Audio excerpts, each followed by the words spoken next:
All right, what up? It's Leonidas coming in from the top of Florianopolis, and I'm going to explain to you why I have been vegan now for the last 2.5 years.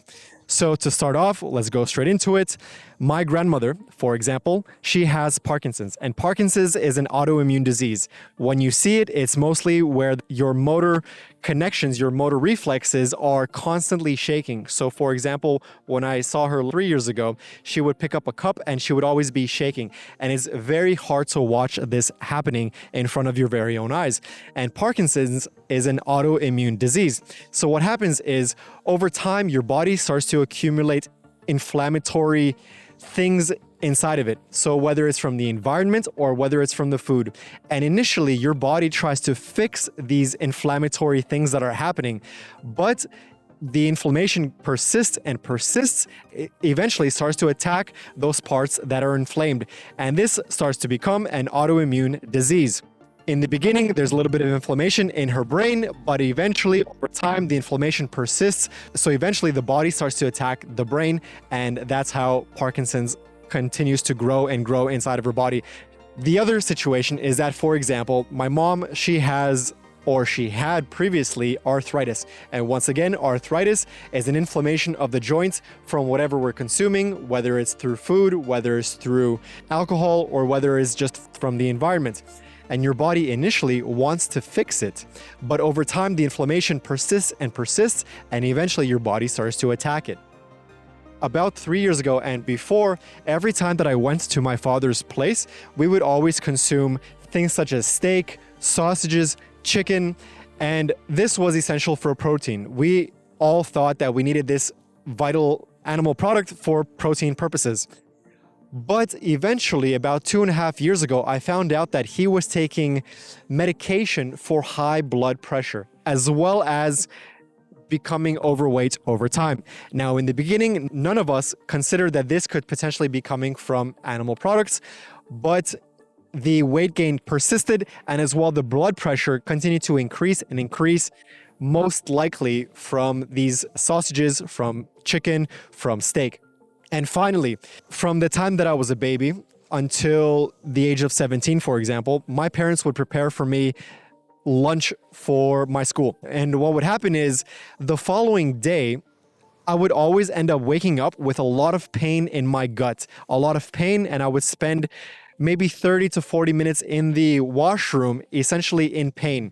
And I would have the conditions of diarrhea, as well as a lot of acne on my back and my face. And at the time, my parents thought that the acne was simply from being an adolescent, so being a teenager, from hormones, and as well, the pain was potentially from parasites because I would also chew my nails. So by the time I reached the age of 17 or 18, I heard about this thing called an allergy to food, and in particular, an allergy to lactose products. So one day I ended up going on Wikipedia and discovered that there's a thing called lactose intolerance. Now, at the time when I told my parents about this, they didn't believe me. They didn't think this could have possibly existed because they grew up in a system that encouraged the consumption of dairy products all the time. Anything that had dairy in it, they were consistently encouraged to consume it as well as to feed it to their children. Whether it was in the Russian or the Soviet system, whether it was in Israel, where I also grew up, or even in the food pyramid within Canada, where I ultimately ended up growing up to the age of 17 or 18, it consistently said that we needed to consume dairy products.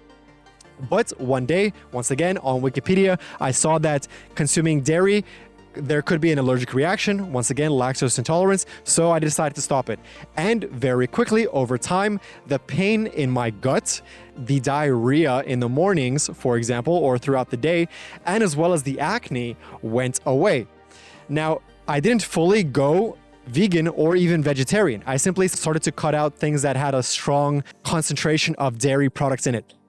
This is hard because almost everything has dairy in it, whether it's sometimes candy, chocolates, whether it's bread, whether it's almost anything that you cook has some kind of dairy product or dairy byproduct in it, whether it's whey, whether it's cheese. So it's very hard to get rid of it as much as you can, but over time I was able to do it more and more. Still, I would consume chocolate once in a while.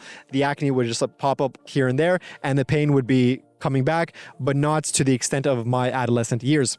Time went on, and about 3 years ago, I was traveling in the island of Cyprus. I was there to see a couple friends of mine, and at the time, a friend of mine recommended that we watch 3 documentaries about the animal industry, about the consumption of animal industry. So at the time, I told him, well, look, we can watch the documentaries, but I'm not necessarily going to be convinced of anything. You know, I understand that the animals are being mistreated. It's a very terrible thing. I understand that the corporations are lying to us. I understand that the body is potentially suffering from all these conditions, health related. But, you know, I like meat. I like KFC. I like whatever food is available in restaurants, chicken, sausages, etc.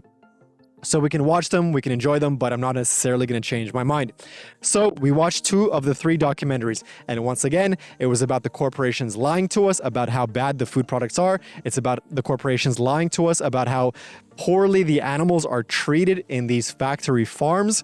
It's about how the corporations were lying about how they're wrecking the planet.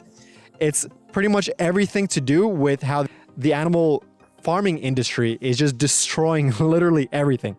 But I wasn't going to change my mind. This wasn't the point of interest that was going to change anything. So on November 18th, I'm about to fly out from the island and I download the last documentary on Netflix. I get on the plane and I'm on the plane flying to another country. And as I'm on the plane, I started watching the last documentary. So this last documentary was called Game Changers. And the most important part about this documentary was that it was about athletes who are engaged in extremely, extremely intensive sports. And when they changed their diet from an animal-based diet to a completely plant-based diet, they were able to recover even faster. Now, I thought to myself, well, look, I engage in a lot of sports, whether it's boxing, whether it's kickboxing, Muay Thai, hiking, whatever the sport is, whatever physical activity, I engage in a lot of these sports, and after the sport, you need to recover. And I thought to myself, well, I want to recover faster so I can train more. And this was exactly what I was seeing in the documentary. It was showing that these top athletes were able to recover faster, and at the same time, given a certain diet of the plant-based diet, they were still able to put on muscle. These were the exact points that it was hitting that needed to change my reality. On top of that, they also showed the health effects of people that were changing their diet. For example, the narrator of this documentary showed that his father, who had a heart attack from consuming these heavy animal-based products for his whole life, he had a heart attack. But then when he changed to a primarily plant-based diet, he was able to circumvent these heart attacks and these health issues that he was suffering from at an old age. So nonetheless, all of these points convinced me to one day, on that day in November, flying on the plane and arriving in the other country, to completely drop all animal-based products. As I arrived, I ended up arriving in Belarus. Now, if you know anything about Belarus, they're not particularly developed in their vegan or vegetarian diets, but it was worth a shot. So when I arrived, completely went all full plant-based. In the first month, it was hard. I'm not gonna lie, it was hard because every time that I went to the gym, there was a giant poster, like a giant marketing poster that would say a bucket of KFC chicken for literally $2. So Belarusian rubles, but it ultimately equated to $2. And I would see this every single day. And I thought to myself, no one's going to know. No one's going to know if you go and you grab yourself some chicken. So every day I would see it walking to and from the gym, and eventually my willpower started to give in. And eventually I ended up going to the KFC and I would look at the menu. But a part of me thought, no, don't do it. What did I end up doing? I simply ordered some potato, got the potato, and left. What the issue was, it was not that I wanted something animal-based. It was simply that I wanted to go to KFC, and because it became a habit. From that point on, 99% of my diet was plant-based. I skipped directly from an omnivore without dairy to a plant-based diet because I couldn't eat lactose products either way. And there are products on the occasion that did have some dairy in them or some meat-based products in them. I would consume them not knowing, but eventually I would stop doing that as well. And fast forward 2.5 years. So now the test was to see, was I recovering faster? Right now, living here in Florianopolis in Brazil, I engage in Muay Thai training.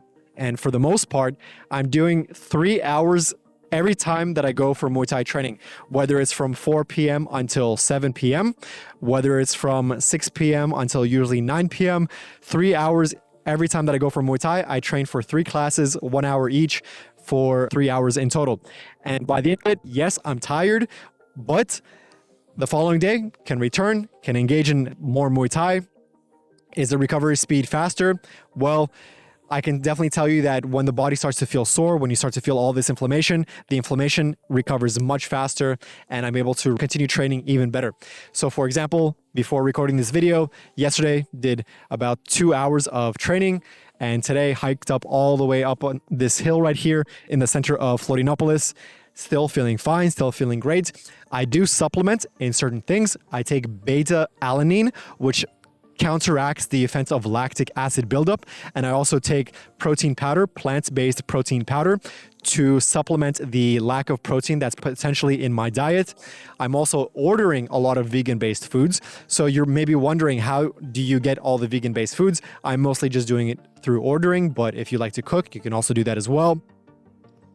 And when it comes down to it, is going vegan hard? In the beginning, it is.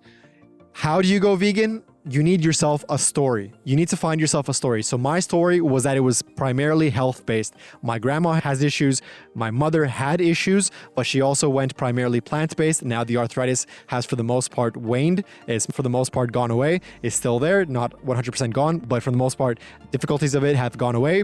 And my father hasn't changed his ways, but he's definitely eating more salads now, which is definitely a start. Still taking the medication, but whatever.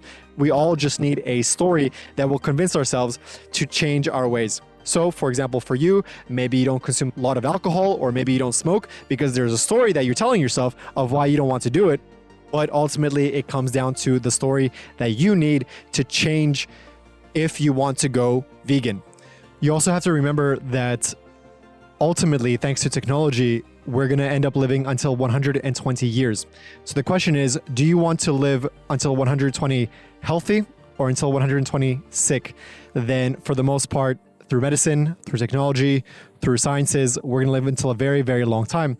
So decide for yourself whether, once again, you want to live until an older age healthy or until an older age sick. Once again, I hope you enjoyed that story. Leonidas on top of Florianopolis. Find yourself the story that you want if you decide to go vegan, and salute. See you in the next video.